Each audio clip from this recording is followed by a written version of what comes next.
My roommate is trying to sublease her room to someone who assaulted me in the past, saying tough luck, not her problem, and to deal with it. Posted by you/Blothra111. When I, 22F, was a freshman in college, a guy named Pete, fake name 21M, began harassing me to date him.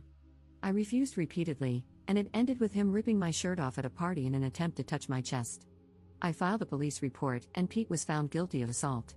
I have a 1,000-foot restraining order against him. Fast forward to this week, my roommate Shelly, 21F, needs a subletter to take over while she studies abroad for the summer. She only found out she was leaving 2 weeks ago and has been looking for someone to take her place since then. She found Pete on Craigslist and asked me if I approved. I showed her my court documents, but Shelly claims she can't find anyone else and says I will have to deal with it. We got into a heated argument, and she left the apartment. This morning, Shelly texted me that Pete would be moving his stuff into the apartment today. I called the police, but since Pete hasn't shown up yet, they said they can't do anything. Shelly also says she will stay for the remainder of the week. The lease states that she can move in whoever she wants without my permission, and the same goes for me, but the restraining order complicates things. The landlord told me it's between Shelly and me to figure out. Both Shelly and I have 1-year leases that expire in December with the same terms. Commenter. Is Pete aware that you're the person he'll be sharing the apartment with? You might want to let him know that you'll call the police if he sets foot in the place. Ops response. Pete is aware that I'm the roommate because Shelly posted the ad with a photo of both of us, without my permission. I already promised that I would call the police, but Shelly is locked in her room and refuses to listen to me. I'm sitting by the door with 911 pre-dialed. Commenter. I agree with the consensus to call the police the moment he arrives. Has he actually signed anything, like a sublet agreement? If so, he'll probably be on the hook to pay for an apartment he can't legally step into. I'm also not a lawyer, but I can't imagine that attempting to enter a living arrangement with someone holding a restraining order doesn't negate the restraining order. The first question I would ask Pete if I were a cop or judge is, why did you think you could live there without violating the order? Ops response. Shelly claims that Pete has already paid her for all 3 months in advance and that he signed a contract with her. I told her that her contract does not override my restraining order, but she basically put her hands over her ears to drown out what I was saying. I plan on calling the cops the moment I see his car pull up, which is less than 1,000 feet away. Shelly will still be here for the rest of the week, so I'm afraid this will escalate. Update 5 days later. Hi everyone, thanks for reading this update. I've added some extra details at the beginning to better explain what happened. Things took some M. Night Shyamalan twists. Details: Shelly and I were not close friends. We were simply roommates with our own separate bedrooms and a shared kitchen/living space. I've only known her since last December when we originally signed our leases. We've hung out, but the only real connection we had was that she likes anime/Japan, and I am Asian. The Craigslist ad that Shelly posted didn't have a photo. It turns out she had used a generic photo of the two of us in an ad on our college's Facebook page, but Shelly took it down before I had a chance to take a screenshot.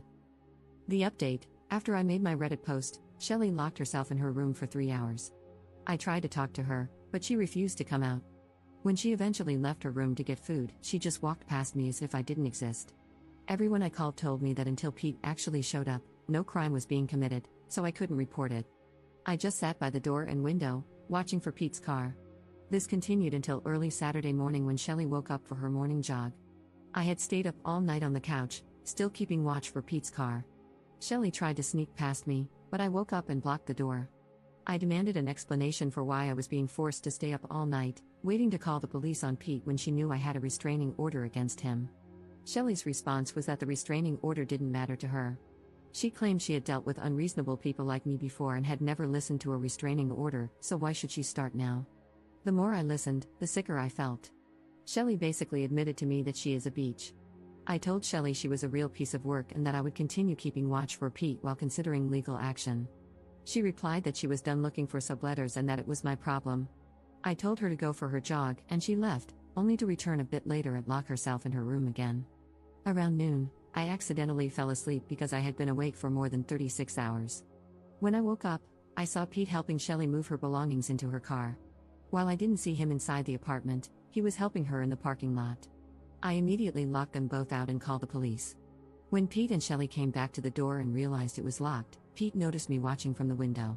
He blew up at Shelly, demanding to know why I was in the apartment and why she hadn't told him I was her roommate.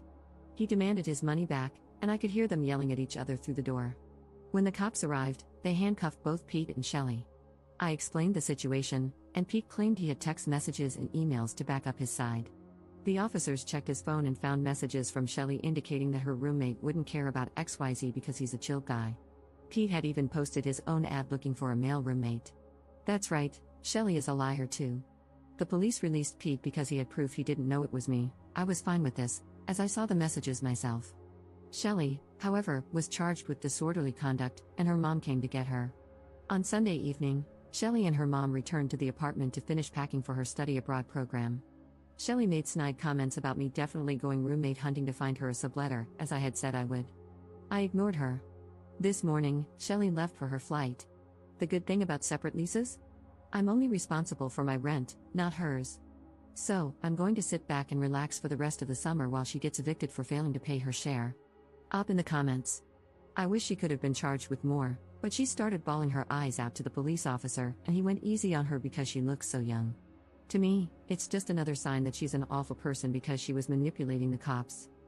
The lease explicitly states that I'm not liable for her rent, and even if she tries to sue me, it's my word against hers, and I'm confident I would win that legal battle. Pete is staying as far away from it as he can, and he apologized to me and is trying to get his deposit back from her.